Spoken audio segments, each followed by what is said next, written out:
ირაკლი კობახიძის პროგნოზი ჩავარდა. აქციები, რომლის დასრულებასაც ქართული ოცნება 2025 წლის იანვარში აანონსებდა, ჯერ კიდევ გრძელდება. გუშინ საპროტესტო საზოგადოების წარმომადგენლებმა ამ ბრძოლისა და უწყვეტი პროტესტის 500 დღე აღნიშნეს და მკაფიო ხაზს უსვამენ იმასაც, რომ მართალია ზოგიერთი აქციის მონაწილე შეიძლება დაიღალა, აგრეთვე რიგ შემთხვევებში იმუშავა ქართული ოცნების ტერორმაც, თუმცა მაინც ზოგადი სურათის გათვალისწინებით ბრძოლა არ გაჩერებულა და არ გაჩერდება იქამდე, სანამ ქართული ოცნება პოლიტიკური თვალსაზრისით არ დასრულდება.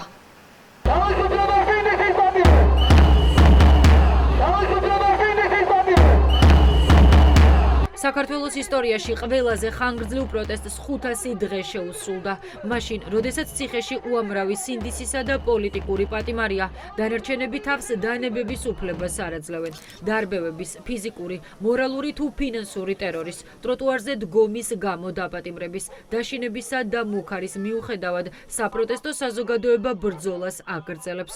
ქუჩაში ის ადამიანებიც დგანან, რომლებმაც ჯერ საქართველოს დამოუკიდებლობის მოპოვებისათვის იბრძოლეს, ახლა კი მისი შენარჩუნება ყველაფრის ფასად უწევთ. ამ ხალხმა დაწერა პოლიტპატიმრებმა, მათმა ოჯახებმა და რუსაველის გამზირმა მსოფლიო ისტორიაში დაუმარცხებლობის პროტესტის ძალა და ხმა და ისტორია შექმნა.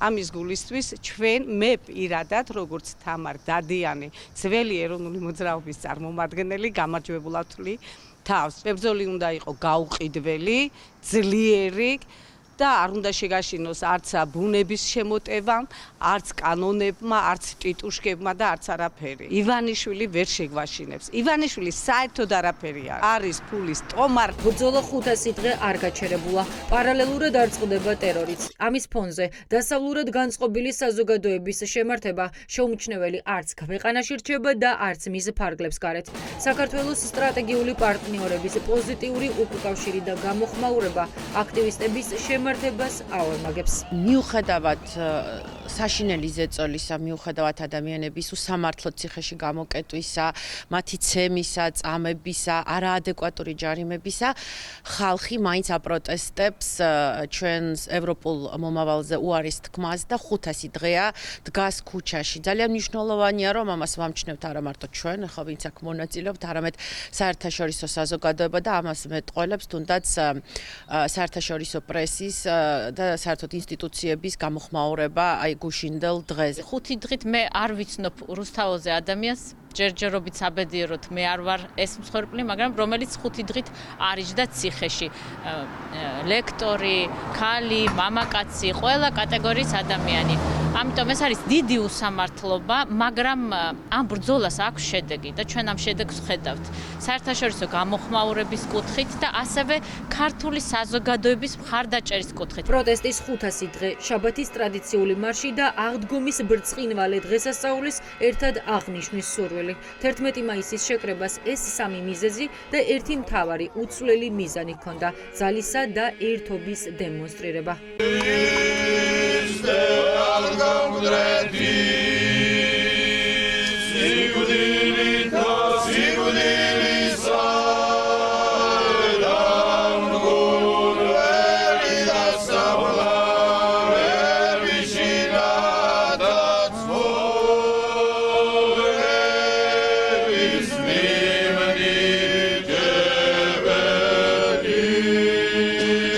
ისეთი მნიშვნელოვანი დღეა ყველასთვის აბსოლუტურად. პოლიტიკური შეხედულების მიუხედავადაც კი ყველასთვის აბსოლუტურად, რომ ყველას უნდა რომ ალბათ აღნიშნოს, შეხვდეს, მიულოცოს საყვარელ ადამიანებს და საყვარელ ადგილას და ჩემთვის ეს ადგილი ცა განსაკუთრებით მნიშვნელოვანი ადგილია და ამის გამო არ ზუსტად არ. და რა ვიცი, ძალიან მიყვარს ეს ხალხი და საერთოდ ყველა მიყვარს და ამაშია ზუსტად აღდგომის მთელი არ სიყვარულია, ქრისტე არის სიყვარული, ხო და ღმერთი არის სიყვარული და აქ სიყვარულია.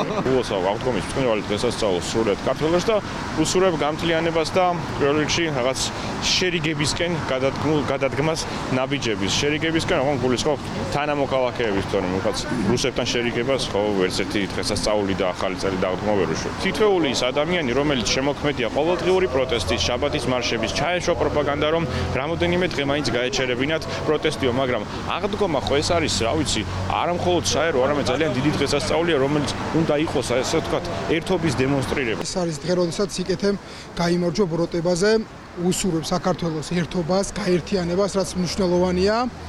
და რა თქმა უნდა, ის პროპაგანდა რო აქვს უსამშობლოებით რუსთაველის გამზირზე, ეს არის სისულელე, ეს არის აბსურდი და ეს არის ფუჭი პროპაგანდა, რადგან აქ დგანან მართლაც ღირსეული, პატრიოტი, მორწმუნე ადამიანები. მაშინ, როცა ქვეყნის დიდი ნაწილი აღდგომას სახლში ან ტაძარში ზეიმობს, სინდისისა და პოლიტიკური პატიმრები ციხეში მორიგ დღესასწაულს ხვდებიან. მათი სახელით ბრძოლას ოჯახის წევრები აგრძელებენ. პირველი აღდგომაა, როდესაც მამაჩემი სამწუხაროდ უკანონო ციხეში არის, მაგრამ არის ძალიან ხნეთ, ძალიან ძლიერად, იმიტომ რომ იცის რომ ემსახურება ქვეყანას და არის 4 დღეს შორის ქვეყნის სიყვარულის გამო. დასანანია რომ ბიჭები ტაძრებში ვერ ხვდებიან აღდგომის ბრწყინვალე დღესასწაულს, თუმცა ეს ალბათ მათი ჯვარია და სატარებელია და მთავარია ვაჟკაცურად ატარონ ეს ჯვარი და გამარჯვებული და წელგამართული გამოვიდნენ ციხეებიდან. ქაშვეთთან შეკრებილი საპროტესტო საზოგადოება აღდგომას ზეიმობდა.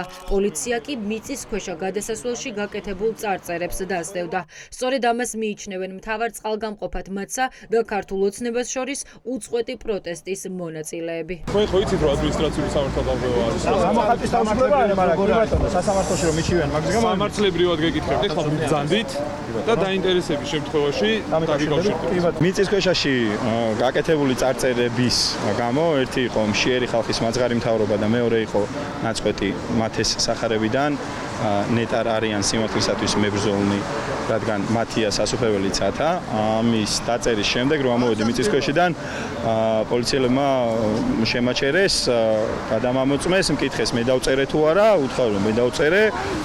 კონდეთ გარკვეული კითხვები. იქ რო დაწერთ რამე მარის პლუს უყარს ვიღაც გიორგი, მაგას არ წაშლიან, მაგრამ როგორც პოლიტიკური ხესახეს ინარჩიშება, ან რაღაც პორნო საიტის რეკლამა რო დაწერთ, ან ტოტალიზატორის რეკლამა რაღაცა, არაფერი არ წაიშლება, იშლება მხოლოდ პოლიტიკური წარწერები. ეს ნიშნავს იმას, რომ შინაარსთან აქტუალურად არაფერი კავშირი იერსახესთან არაა განხორციელებული. ქართულ მოოცნებამ აქტივისტები ვერ გატეხა. პროტესტმა 500 დღეს გაუძლო და გამარჯვებამდე არ წყდება.